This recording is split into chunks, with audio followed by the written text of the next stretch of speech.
Ini adalah satu mentalitas yang menurut gua sangat amat penting dalam kalian mau mencapai kesuksesan dalam hidup kalian. Ini adalah mentalitas untuk berani mengambil yang namanya keputusan. Ini adalah membedakan antara orang yang bisa sukses dengan orang yang tidak sukses. Pernah nggak sih lihat orang yang teorinya pintar banget? Dosen ekonomi, profesor ekonomi, dosen investasi bahkan di kampus kalian. Kok hidupnya begitu-begitu aja? Kok nggak bisa kaya? Kan dia lebih ngerti jauh. Analisa fundamental jago, semuanya jago. Yang dia nggak punya adalah apa? Mentalitas untuk mengambil yang namanya keputusan. Dia nggak punya skillnya.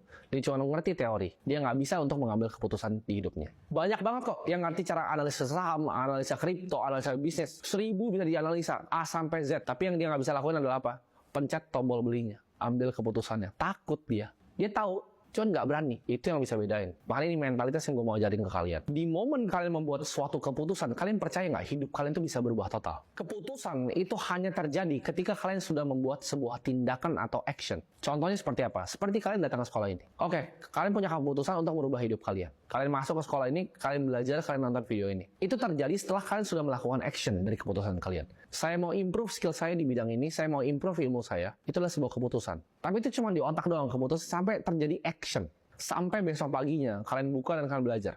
Tapi keputusan itu hanyalah bullshit. Sampai kalian benar melakukan yang namanya action. Besok kalian praktek. Besok kalian lakukan apa yang dipelajari. Kalau saya mau jadi content creator, atau saya mau jadi penjual, salesman yang paling jago di Indonesia. Kan cuma keputusan di mulut. Itu bukan apa-apa sampai terjadi namanya action atau sebuah aksi. Saya mau jadi content creator ya. Saya udah punya plan gini. Saya coret di papan tulis. Udah action kan udah nulis? Belum terjadi action sampai kalian berhasil keluarin video pertama kalian.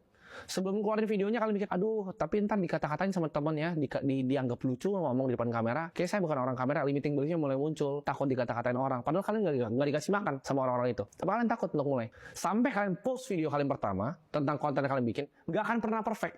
Gak akan pernah jadi yang paling bagus. Kalian coba jualan pertama juga mungkin ditolak-tolakin sama orang. Gak ada orang langsung jadi jago di dunia ini. Tapi itu keputusan untuk melakukan action yang berbeda. Antara cuman keputusannya di otak sama yang kalian lakukan. Belajar dalam hidup ini untuk buat keputusan. Gak secara cepat, tapi secara pintar. Benar-benar dipikir. Kalau kalian punya sebuah keputusan besar, coba bawa tidur. Mungkin akan beda di hari besok. Jangan bikin secara cepat, tapi pikirin secara dalam, ini bener gak? Pertanyaannya sekarang, gimana caranya bikin keputusan yang lebih baik? Kenapa dosen cuma jadi dosen? Kenapa dia cuma bisa analisa saham di atas kertas? Kenapa analis sekuritas cuma bisa analisa dan gak pernah jadi kaya? Dia cuma bikin report research. Karena dia bahkan gak pernah beli sahamnya di analisa. Kenapa? Karena tadi dia cuma nyampe sampai poin yang pertama. Keputusan yang dilakukan itu cuma di atas kertas. Dia nggak beneran beli sahamnya. Dia nggak beneran beli kriptonya. Jadi nggak walk the talk kan. Fungsi dari sebuah keputusan adalah melakukan aksi. Gimana caranya lebih baik dalam membuat keputusan? Itu yang orang bingung kan. Lah ini kan keputusan hoki-hokian. Enggak. Keputusan itu adalah sebuah skill dan sebuah mentalitas yang bisa diasah. Cara gimana? Dengan yang namanya repetisi. Semakin banyak kalian bikin keputusan, akan semakin tajam skill decision making kalian. Layaknya sebuah skill, kalau dilakukan berkali-kali akan beda. Contohnya, orang yang melakukan 10.000 keputusan tentang investasi akan lebih jago dibanding yang cuma baru melakukan 2. Ngerti gak? Contohnya, kalian mau jualin orang. Kalian udah tahu nih objectionnya ini aja. Kalian mesti bikin keputusan ya. Cepat. Orang kira-kira beli kalau saya ngomong apa. Dia udah tahu. Oh, prospek yang ini kayak gini. Oh, yang kayak ini kayak gini. Oh, intonasi gini. Cara bikin deal gini. Oh, orang yang begini tipenya negosiasi begini.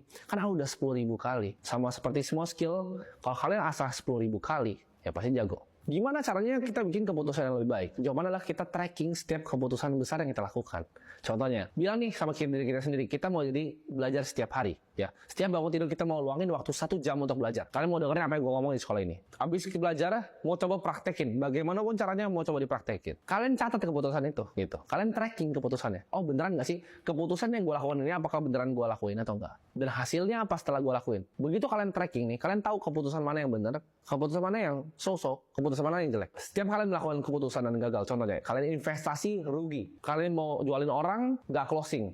Kalian mau bikin konten, nggak laku, nggak ada yang nonton. Tanya, kesalahan apa yang saya buat dari keputusan ini? Ternyata dari investasi ini, kita analisa balik-balik nih. Ternyata nggak seperti ini yang saya analisa. Analisa saya ada salah hitung, makanya hasilnya salah. Lakuin itu terus. Setiap kali buat keputusan besar, investasi atau yang lain, kalian tracking. Kalau salah, pikir, oh kenapa ya saya melakukan keputusan yang salah? Dan lakuin ini secara berulang-ulang. Jadi, kalau misalkan keputusan jelek, misalnya kita investasi saham, dampak jangka pendeknya adalah kita mengalami kerugian. Jangan fokus ke dampak jangka pendeknya, tapi fokus kepada dampak jangka panjangnya. Maksudnya apa? Fokus ke kemampuan kita untuk bikin keputusan yang lain di masa yang mendatang. Kita cari kesalahannya. Dari rugi yang menghasilkan dampak jangka pendek ini, kita pikir, apa yang kita bisa cari kesalahannya? Karena ini bisa jadi pembelajaran yang menghemat uang kita ke depannya. Karena kita udah pernah jatuh di lubang ini, kita nggak jatuh lagi nih di lubang yang ini. Kita jatuh di saham gorengan yang ini, kita nggak jatuh lagi. Karena manusia seperti itu. Kita coba, gagal, ulang lagi. Coba, gagal, ulang lagi. Dari gagalnya bedanya apa? Pelajaran. Kita refleksikan. Oh, saya salah di sini. Oh, saya bisa begini. Oh, kita hire karyawan bisa seperti ini. Ingat bahwa setiap keputusan bisa dianalisa dan layaknya semua skill itu bisa dipelajari. Dan terakhir, tips gue untuk menjadi decision maker yang lebih baik adalah kita enjoy buat keputusan. Jadi jangan terlalu dibawa pusing. Setiap punya keputusan, ya kita enjoy aja bikinnya. Kita terima, kita telan bahwa kita mungkin akan salah dalam membuat keputusan. Tapi itulah yang justru bikin kita belajar. Itulah yang membuat kita manusia, belajar dari pengalaman sendiri. Sama seperti kita ibaratnya nyetir kapal, kita sebuah kapten yang nyetir kapal. Kita bisa lihat ada badai di kiri, badai di kanan. Tapi kan itu keputusan kita. Kita mau ke kanan, mau tabrakin ke badainya, kita ada kejadian yang susah nih. Oh, orang tua kita tiba-tiba misalnya meninggal ya, amit-amit. Kalian bisa karamin kapalnya ke badai, atau kita mau lihat apa yang kita bisa pelajari dari sini. Seburuk apapun situasinya, pasti ada hal positif yang kita bisa ambil kalau kita bisa lihat tadi, pedang mata duanya itu seperti mana. Jadi kita belajar jadi kapten yang baik ya. Kapten gak akan langsung jago belok-belokin kapal. Dia pertama mulai dari krunya dulu, sampai dia akhirnya jadi kapten. Karena kapten itu adalah apa? Decision maker dari kapalnya. Hidup kita itu adalah kapalnya dan kita adalah kaptennya. Belajar dari kapten yang baik. Tahu kapan kita harus lewatin badainya. Tahu kapan ini kalau sini belok kiri kemana. Tahu kira-kira pulau-pulau di depan kita mau tuju itu mana. Jadilah kapten yang baik di hidup kita sendiri.